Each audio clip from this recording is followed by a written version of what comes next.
কারা ভগবানকে ডাকে? এক প্রকার ভক্ত হচ্ছে যারা নাকি আর্ত হয়ে ভগবানকে ডাকে, জীবনে ঝামেলায় পড়ে, ঝড় ঝঞ্ঝাট ঝামেলা, এই আর্ত হয়ে যারা ডাকে তাদেরকে বলে হয় আর্ত। আরেক প্রকার ভক্ত হচ্ছে কিছু আরো চাইছে, মানে অর্থ আছে, আরো অর্থ লাগে, বা জগতের মধ্যে তার নাম লাগে, যশ লাগে, বা অন্য কোনো কিছু লাগে, তাদেরকে অর্থার্থ বলছে।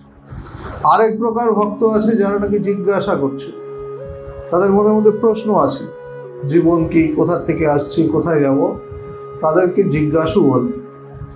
আরেক প্রকার ভক্ত আছে যারা নাকি জানতে চায়, অনুভব করতে চায়, ঈশ্বরের সাথে মিলতে চায়। এই যে মিলতে চায়, যারা ঈশ্বরকে অনুভব করতে চায়, তাদেরকে বলে মুমুক্ষু। এই চার প্রকার।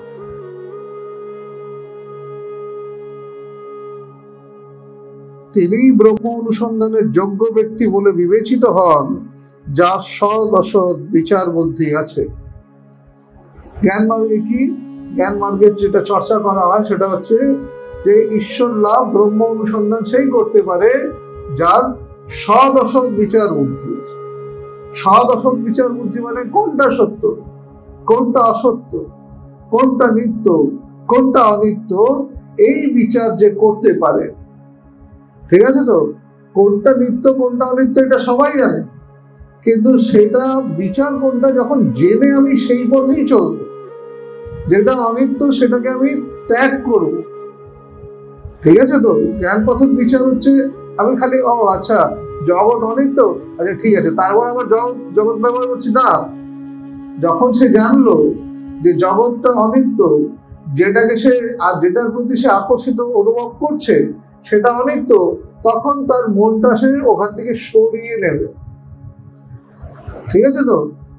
এটাই হচ্ছে সৎ অসৎ বিচার। বিচার মানে হচ্ছে কিন্তু জানলাম তারপর আবার ওটা নিয়েই পড়ে থাকলাম না, ওটা বিচার না। জানলাম এবং সরে এলাম। যখন জানলাম যেটা অনিত্য, ওটার থেকে মনটাকে সরিয়ে দিলাম। শারীরিক ভাবে যদি সরতে নাও পারি, মানসিক ভাবে তো সরে যায়। আমি যখন জানলাম জগৎটা অনিত্য, তখন আমি কিন্তু এই সংসারের মোহ থেকে বেরিয়ে সংসার করছি, কিন্তু সংসারের প্রতি আমার কোনো আকর্ষণ। ঠিক আছে তো? যার মন ভোগ সুখে বিমুখ, যিনি প্রশান্তি এবং অন্যান্য অনুরূপ গুণের অধিকারী এবং যিনি মুক্তিকামী। আরো কি গুণ বলছে? যে ভোগ সুখ থেকে নিজের মনকে সরিয়ে নিয়ে আসতে পেরেছে, ভোগ সুখের বিমুখ, যিনি প্রশান্তি এবং অন্যান্য অনুরূপ গুণের অধিকারী এবং যিনি মুক্তিকামী। যিনি প্রশান্তি, তার ভেতরটা শান্ত, জগৎ এখন আর তাকে অশান্ত করতে পারছে না। জগতে যেগুলো আশেপাশে ঘটনা ঘটে, দেখবে সেগুলো মানুষের চিত্তকে চঞ্চল করে, আন্দোলিত করে। এই হয়ে গেল, এখন একটা যদি বাইরে হই হয়, যদি মন দেখছো বাইরের দিকে ছুটছে, বুঝবে তোমার মন চঞ্চল হয়ে গেল। আর যদি দেখছো যা কিছুই ঘটছে না, আমার মনের ভেতরে, মনটা আমার একটা ট্র্যাঙ্কুইল কন্ডিশনে রয়েছে, একটা শান্তির অবস্থায় রয়েছে, তাহলে বুঝবে হ্যাঁ এটাই হচ্ছে প্রশান্তি। মানে জগতের কোনো কিছু আকর্ষণ, কোনো কিছুই তাকে আর কিন্তু স্পর্শ করতে পারছে। আর যিনি মুক্তিকামী, যিনি মুক্তি চাইছে। জনক রাজা নিজের গুরুর গৃহে গেছে, অষ্টাবক্র মুনির কাছে গেছে। তার যে নগরী, তার রাজধানী মিথিলার বাইরে তার গুরুর কুটিয়া। সে কুটিয়াতে যখন গেছে, গুরু বেদান্ত উপদেশ করছে। রাজা গেছে, রাজার সাথে সাথে অমাত্যরা গেছে, মন্ত্রীরা গেছে, আরো যা যা থাকে রাজার দল সব গেছে। ইতিমধ্যে মিথিলা নগরের মধ্যে, রাজধানীতে আগুন লেগেছে, ভয়ঙ্কর আগুন লেগেছে। রাজার কাছে এসে খবর দেওয়া হলো নগরীতে আগুন লেগেছে, মহারাজ নগরীতে আগুন লেগেছে। রাজা কোনো কিছু শুনছে না, রাজা তন্ময় হয়ে গুরুর উপদেশ শুনছে। অষ্টাবক্র মুনিও এক মনে বেদান্ত বলে চলেছেন, আর জনক রাজও এক মনে তার গুরুর উপদেশ শুনছেন। আর সে অমাত্যরা এসে বারবার তাকে বলছে, মহারাজ মহারাজ, মিথিলা নগরীতে আগুন আগুন লেগেছে, শিগগির চলুন শিগগির চলুন। কিছুক্ষণ পর জনকরাজ বলছে, মিথিলা নগরী থাকলো কি গেল, তাতে আবার কি আসলো গেল। মানে এখন যে সে তার গুরুর পায়ে বসে আছে, এখন কিন্তু সে রাজা হয়ে বসে নেই, এখন সে সমর্পিত শিষ্য হয়ে বসে আছে। শুনে মনে হবে কি রেসপন্সিবল কথা, বলছে না ইররেসপন্সিবল না, বলছে তোমরা যাও, মানে তোমরা কি এই জিনিসটাকে এটা করো। কিন্তু সে কিন্তু শুনলো না, সে গুরুর পায়ে বসে আছে এবং গুরুর পায়ে বসে কিন্তু সে বেদান্ত শ্রবণ করলো। তার ভেতরটা কিন্তু আন্দোলিত হলো না, তার নগরী, সে রাজা, পুড়ে গেলে সব থেকে বড় লস তার, কিন্তু সে কিন্তু মুভ করলো না, তার ভেতরে তার চিত্ত চঞ্চল হলো না, সে ওই অবস্থাতেও স্থির থাকলো। সবাই চলে গেল, রাজা রয়ে গেল, গুরু রয়ে গেল। রাজা রইল না শিষ্য রইল, শিষ্য রয়ে গেল, গুরু শিষ্য রয়ে গেল। গুরু তন্ময় হয়ে বেদান্ত বলছে, শিষ্য তন্ময় হয়ে বেদান্ত শ্রবণ করছে। এই হচ্ছে কোয়ালিটি জ্ঞান মানে। অপরদিকে স্বামী বিবেকানন্দের কথায় ভক্তের পক্ষে তার কোনো আবেগ সংযত করার প্রয়োজন হয় না, প্রয়োজন শুধু সেই আবেগগুলোকে তীব্রতর করা এবং সেগুলোকে ভগবতমুখী করা। স্বামীজির কথা কি এবং ভক্তের ব্যাপার কি? ভক্তের ব্যাপারটা হচ্ছে আবেগের ব্যাপার, জ্ঞানের ব্যাপারে কোনো আবেগ নেই, ঠিক আছে তো? আবেগের পারে, আবেগ আগুন লেগেছে যেতে হবে না, কোনো আবেগ না। সেখানে কিন্তু সে বিচার করলো, নিত্য অনিত্য বিচার করলো। কোনটা নিত্য? মিথিলা নগরী আজকে নয় কালকে যাবে, আজকে আসে নাকি মিথিলা নগরী? নেই। সময়ের প্রবাহে, জগতের টানে, জগতের প্রবাহে কিন্তু সবকিছুই একসময় চলে যাবে। ভগবান বলতো না, সেই রামও নেই, সেই অযোধ্যা নেই। আজকে অযোধ্যাতে বিরাট বড় রাম মন্দির টন্দির অনেক কিছু আছে, কিন্তু আজকের অযোধ্যা, রামের অযোধ্যা কি এক অযোধ্যা হলো? তাই না? বলছে সময়ের সাথে সাথে সবকিছু পরিবর্তন ঘটে। সুতরাং জ্ঞানী কিন্তু, জ্ঞানীকে যে ঠিক ঠিক জ্ঞানী, তাকে তুমি আবেগ দিয়ে নাড়াতে পারবে। তার সামনে যতই আবেগী হোক, সেই জ্ঞানীও তোমার সাথে হ্যাঁ খুব ভালো করবে, কিন্তু তার ভেতরে কখনো আন্দোলিত হবে। ঠিক আছে তো? সে নিজের জায়গা ধরে কিন্তু বসে আছে।